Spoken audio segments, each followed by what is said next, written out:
Every morning at 8 a.m., the shelter's hallway echoed with barking, desperate, loud, and anxious. But one kennel stayed oddly silent. In the back corner of room 7, behind a rust-stained steel gate, sat a German shepherd with sad storm-gray eyes. He didn't bark, he didn't whimper, he just stared. His name was Shadow, and no one wanted him. He'd been found 2 months ago, cowering beneath an abandoned fishing boat near the docks. Starving, shivering, silent. The volunteers guessed he was around 5 years old, but that was all they knew. No microchip, no collar, no history anyone could trace. What they did know, though, was enough to scare people away. He flinched at loud noises, refused food if anyone watched him, and growled a deep guttural warning if anyone tried to touch him. Potential adopters passed him by without even stopping. One couple peeked in and muttered, "That one looks broken." A teenager walked past and laughed. "Why is he sitting like a statue?" And just like that, day after day. Shadow was ignored. He wasn't aggressive. He wasn't dangerous. He was just scared. 8-year-old Emma Whitmore didn't walk like most kids. She counted steps with her feet. She mapped the world through echoes, and she wore a blue ribbon tied to her white cane. Her own way of saying she didn't want pity, just space. Emma had been blind since birth. Her world wasn't made of colors or faces. It was shaped by textures, warmth, sound, and most of all, trust. Her mother, Diane, always said, "Emma sees with her heart," and sometimes that's the clearest sight of all. Emma's one wish that summer was simple. She wanted a dog, not a toy, not a robot, a real dog, one that didn't care she couldn't see, as long as she could feel. Her mother was hesitant. A dog was a big responsibility, especially for a little girl who couldn't see where the ball landed or where the leash tangled. But then something happened. Emma's voice, usually soft and patient, broke at dinner one evening. "Mom, I know there's a dog out there who needs me, just like I need them." Diane wiped her eyes, nodded, and made the call. The shelter visit was supposed to be simple. Look at a few friendly dogs, ask about breeds, pet a few safe choices, maybe fill out a form. But as soon as Emma entered the front lobby, something changed. She tilted her head, nostrils flaring slightly. Her hand tightened on her mother's sleeve. "I hear something," she whispered. "What is it, sweetheart?" Emma shook her head. "Not something, someone." She took a few steps toward the hallway, then stopped. Her fingers twitched in the air, like she was following a thread. No one else could see. "Can we go this way?" she asked. The volunteer hesitated. "That's the overflow wing. Not many good options back there." Emma turned her head toward the voice. "Please?" They walked past kennels, filled with loud, excitable dogs. Some barked, some jumped, a few whined. But Emma didn't stop until she reached the end of the hall. Shadow was sitting in the far corner, pressed against the wall, his ears flat and eyes wide. As usual, he didn't move. Emma crouched beside the gate and slowly reached out a hand, not inside, just near the bars. Her palm stayed still. "I hear you," she whispered. For the first time in months, Shadow blinked. Then, to the shock of everyone, including the volunteer, he stood up and padded silently toward the bars. "Don't move, Emma," her mother warned gently, her voice tight with concern. But Emma just sat there, her fingers steady. Shadow sniffed the air, then her hand. He didn't bark, didn't growl. He gently pressed his nose into her palm. It was like the entire shelter held its breath. Emma's face lit up. "He's warm," she said softly, "and he's trembling. Like he's scared, but trying not to be." The volunteer stammered, That's Shadow. He's never done that before." Emma reached up and gently touched the top of his head, feeling the fur, the shape of his ears. "Shadow," she repeated. "Why is everyone afraid of you?" Shadow exhaled, long and slow, and for the first time since arriving, he lay down, right in front of her, his nose against the gate. Emma leaned forward and rested her forehead against the bars, too. Two broken hearts, one quiet bond. From that moment, it was never a question, of if Shadow would be adopted. It was just a matter of when. Shadow had been in his new home for only 12 days. When the first storm hit, not a gentle spring shower or a passing drizzle, but a full-force thunderstorm that cracked the sky in two and rattled windows with its fury. It rolled in fast and hard. One moment, Emma and Diane were playing cards by the fireplace, and the next, a thunderclap roared so loud it made the floor tremble. Shadow bolted, not toward Emma, not toward the door, but under the dining room table, curled into a tight ball, trembling. Emma paused mid-card. "Shadow?" She got up and reached out her hand, feeling along the chairs, until her fingers brushed his fur. He flinched, a low whimper escaping him. His body shook so hard, it thudded softly against the hardwood floor. Diane tried to step in, but Emma gently raised a hand. "I've got him, Mom." She crouched, crawling carefully beneath the table, until she was right beside him. And then she did something no one expected. She didn't pet him, didn't speak. She just sat beside him, her small body pressed close, both palms resting flat on the floor, listening, matching his breathing, waiting. Shadow slowly turned his head. His eyes found hers, even if hers couldn't return the gaze. And in that moment, he knew, somehow, that she understood. She was afraid of some things too. Not the dark, not the thunder, but the moments when the world changed. Without warning, the spaces between sound, where anything could be hiding. For over an hour, they stayed that way. Girl and dog, silent, still, strong. By the time the storm passed, Shadow had his head resting on her lap. The next test came. On a quiet Tuesday afternoon, Diane was out front gardening, while Emma and Shadow were inside. The doorbell rang, 2 sharp chimes. Emma tilted her head. Footsteps. Then the sound of metal. Keys. Shadow growled. "Shadow?" Emma asked softly. He didn't move, just stood rigid by the front door. Tail low, body tense. Then click! The doorknob twisted. Emma froze. She didn't hear her mom's footsteps. Someone else was at the door. Someone with a key. Then it creaked open, and everything happened fast. Shadow launched forward, with a deep, resonant bark that sent vibrations through the floor. A man's voice yelled, "Hey, easy, what the—" Emma screamed, "Mom!" Diane rushed in seconds later, breathless, holding a garden spade in one hand. The man stumbled backward out the door, hands raised. "Whoa, sorry.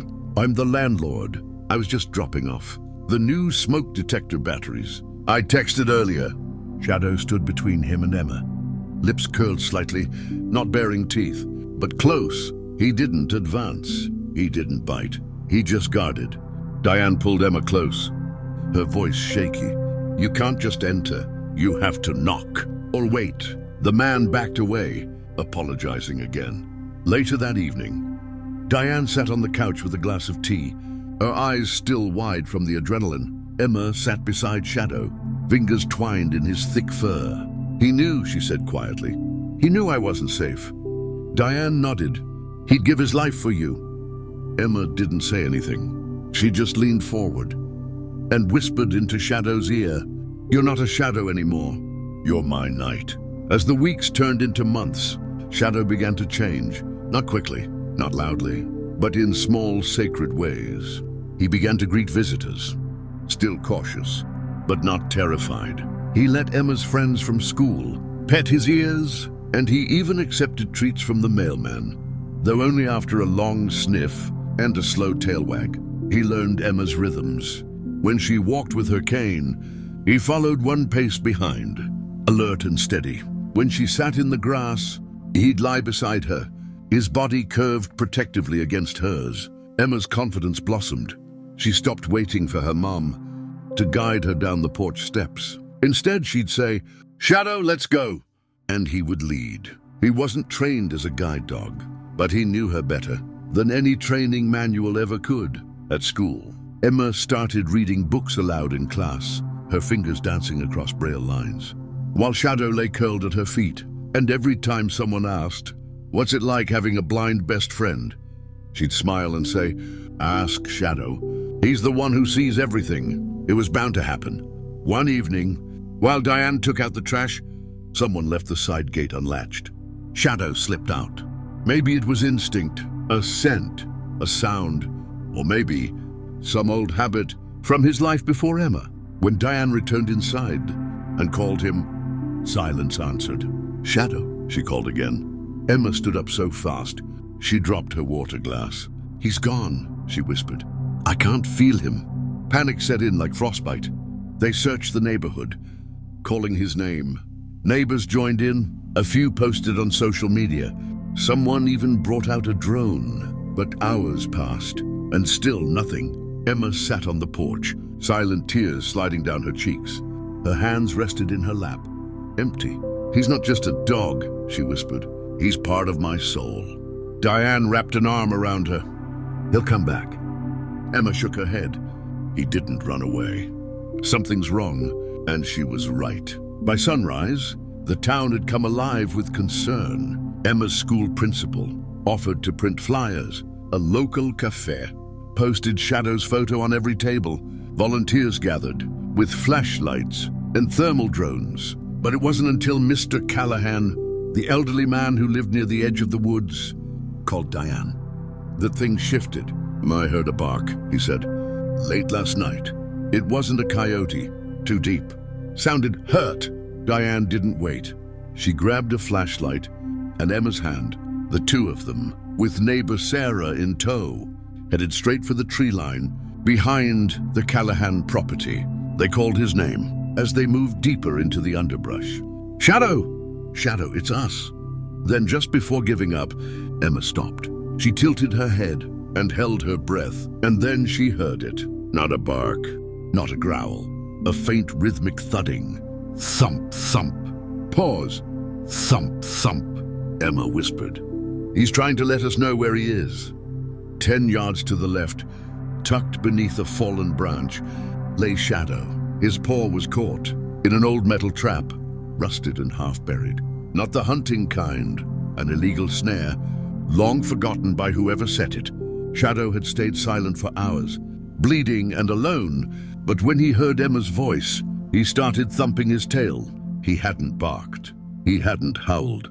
He'd waited because he knew she'd come. It took 2 men and a pry bar to release the trap. Shadow didn't resist. He simply lay there, his eyes locked on Emma, as if willing her to stay calm. So he could too. At the animal clinic, the vet cleaned the wound and gave him a mild sedative. You're lucky, she told Diane. Another 12 hours, and he could have lost the paw. Emma never left his side. She lay beside his bed that night, on the floor of the living room, her hand resting over his bandaged leg. I was scared, she whispered, but I remembered. You always come back. Shadow licked her wrist once, then sighed deeply. Over the next week, as he healed, so did something deeper between them. Before the accident, their bond had been strong. Now, it was unbreakable. Shadow started alerting Diane. If Emma missed a step, he'd gently block her from bumping into low tables. And at night, when the world went still, Emma would often be found asleep, with her hand resting on Shadow's chest, listening to his heartbeat as her lullaby. By late spring, the town's fascination with Shadow had turned into admiration. A local journalist asked Diane and Emma for an interview. It aired on a Sunday morning show, softly lit and heartwarmingly edited. The interviewer asked all the right questions. What was it like to adopt a dog no one else wanted? Emma didn't hesitate. It was like finding a part of me I didn't know was missing. And Shadow? The host smiled. Do you think he knows you're blind? Emma leaned over, pressed her forehead against Shadow's. I don't think it matters, she said. He never needed to see me. He just needed to feel me. The clip went viral within days. People around the world commented. Crying from Canada. I'm 70 years old and haven't cried this hard in a decade. This is what real love looks like. One comment simply said, sometimes the ones we overlook are the ones who end up saving us all. 1 year later, Emma stood at the front of her school's auditorium, diploma in hand. The principal leaned toward the mic and said, and now, for a very special moment. The curtains behind the stage parted, and there stood Shadow, now healthy, strong, with a shiny black harness across his chest. The crowd gasped and cheered. Diane had spent months coordinating with a private trainer. Shadow wasn't just Emma's companion anymore. He was now a fully trained guide dog. Emma stepped forward, tears in her eyes, and dropped to one knee. "Good boy," she whispered, stroking his muzzle. Shadow leaned forward and gently nudged the diploma, clutched in her hand, then licked her cheek once. Quick, proud, perfect. That photo, Emma kneeling with her arms around a dog once called Broken, would be printed on the front page of the town newspaper. And beneath it, the headline read, "The dog everyone ignored walked her across the finish line." If this story moved you, leave a comment with your city or country. Every like, share, and comment helps more people see Shadow's story and maybe find their own second chance.